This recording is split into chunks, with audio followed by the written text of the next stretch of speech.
Hello friends, welcome to my YouTube channel Dhananjay electrical work. दोस्तों, आज की इस वीडियो में मैं आपको हमारे घर के बाथरूम में लगने वाले वाटर गीजर की फुल वायरिंग डायग्राम के थ्रू दिखाने वाला हूं। लेकिन उससे पहले दोस्तों, अगर आपने अभी तक हमारे चैनल को सब्सक्राइब नहीं किया है तो नीचे रेड बटन को क्लिक करके आप फटाफट हमारे चैनल को सब्सक्राइब कर लीजिए और साथ ही बेल आइकन को भी दबा लीजिए ताकि आने वाले नए वीडियोज़ की जानकारी आप तक सबसे पहले पहुँच सके। वाटर गीजर का सबसे मेन पार्ट होता है दोस्तों heater coil. Heater coil water geyser का वो पार्ट होता है जो गीजर के अंदर भरे हुए पानी को गर्म करने का काम करती है।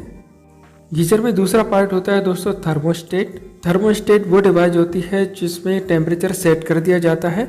इसमें एक मेटल रॉड लगी होती है जो गीजर के पानी में डूबी हुई होती है और पानी का टेम्परेचर जैसे ही सेट किए टेम्परेचर के बराबर होता है ये ऑटोमेटिक पावर को कट ऑफ कर देता है और पावर सप्लाई को बंद कर देता है। इसके बाद गीजर में जो तीसरा पार्ट लगा हुआ होता है वो है ऑटो कट ऑफ।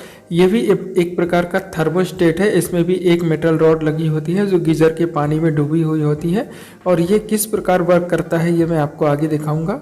इसके साथ ही गीजर में तो इंडिकेटर बल्ब लगे हुए होते हैं। एक ग्रीन कलर का इंडिकेटर जिसे हम ऑन इंडिकेटर बोलते हैं और एक रेड कलर का इंडिकेटर जिसे हम ऑफ इंडिकेटर बोलते हैं। गीजर की जो सप्लाई लीड होती है उसमें इस प्रकार की 3 पॉइंट वाली पिन होती है जिसे हम 3 पिन बोलते हैं।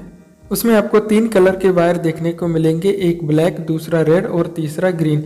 इसमें जो ब्लैक कलर का वायर है ये न्यूट्रल सप्लाई के लिए है और रेड कलर का जो वायर है वो फेज सप्लाई के लिए और ग्रीन कलर का जो वायर होता है वो अर्थ के लिए होता है। ब्लैक कलर की न्यूट्रल सप्लाई को हम हीटर कॉइल के किसी एक टर्मिनल के साथ जोड़ देते हैं और उसी के साथ हम दोनों इंडिकेटर में भी न्यूट्रल सप्लाई को जोड़ देते हैं। अब हम सप्लाई लीड का जो फेस वायर है इसको ऑटो कट ऑफ स्विच के इनपुट साइड जोड़ देंगे।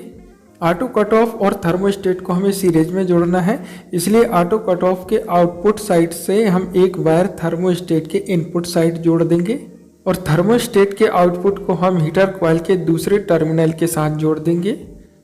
अब ये तो दोस्तों हमने हीटर कॉइल के दोनों टर्मिनल के कनेक्शन कर दिए हैं। इसके बाद हमें दोनों इंडिकेटर के कनेक्शन करने हैं। दोनों इंडिकेटर में हमने न्यूट्रल सप्लाई को पहले ही जोड़ दिया था, अब हमें इनमें फेज सप्लाई को जोड़ना है। तो जो ग्रीन वाला इंडिकेटर है इसमें हमें फेज सप्लाई को थर्मोस्टेट के आउटपुट के साथ जोड़ना है और जो रेड इंडिकेटर है इसमें हमें phase supply auto cut off के आउटपुट के साथ जोड़ना है। दोस्तों, ये तो हो गई वाटर हीटर की कंप्लीट वायरिंग। अब वाटर हीटर वर्क कैसे करता है वो भी देख लीजिए।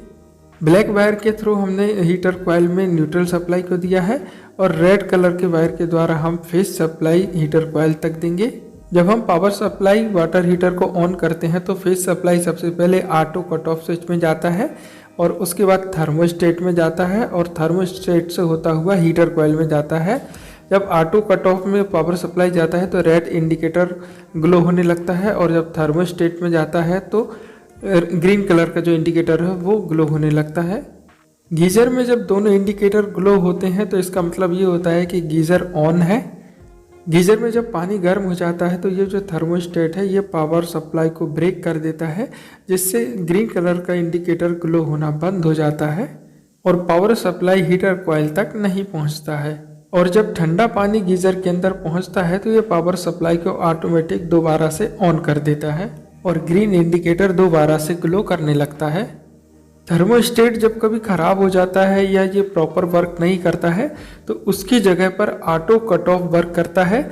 इसमें दोस्तों जो टेम्परेचर है वो मैनुअली सेट होता है। गीजर में जब कभी पानी ओवर हीट हो जाता है तो उस कंडीशन में ये ऑटो कट ऑफ स्विच जो है वो पावर सप्लाई को ब्रेक कर देता है और जो रेड इंडिकेटर है वो ग्लो होना बंद हो जाता है। लेकिन दोस्तों ये ऑटो कट ऑफ ऑटोमेट के लिए ऑन नहीं होता है। उस कंडीशन में दोस्तों हमें गीजर का नीचे का ढक्कन ओपन करना पड़ेगा और ऑटो कट ऑफ में जो रीसेट बटन दिया है इसको प्रेस करेंगे तो ये पावर सप्लाई को फिर से चालू कर देगा और फिर से ये वर्क करने लगेगा।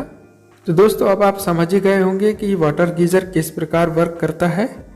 सप्लाई लीड में जो ग्रीन कलर का वायर होता है ये अर्थ का वायर होता है और इसे हम गीजर की बॉडी में जोड़ेंगे। बॉडी में कहीं भी हम किसी भी स्क्रू के साथ इसे कनेक्ट कर सकते हैं और इसे कनेक्ट करना बहुत ज़रूरी होता है दोस्तों, क्योंकि गीजर में करंट सप्लाई भी होता है और उसमें वाटर भी होता है। बॉडी अर्थ लगने से करंट का खतरा काफ़ी हद तक कम हो जाता है। दोस्तों, अगर आप इस डायग्राम को फ्यूचर के लिए सेव करके रखना चाहते हैं तो इसका आप स्क्रीनशॉट ले सकते हैं। वीडियो से जुड़े अगर आपके कोई सवाल हो तो आप मुझे कमेंट ज़रूर कीजिएगा, और वीडियो आपको कैसा लगा आप मुझे कमेंट में ज़रूर बताइएगा। तो मिलते हैं अगले वीडियो में। थैंक यू दोस्तों।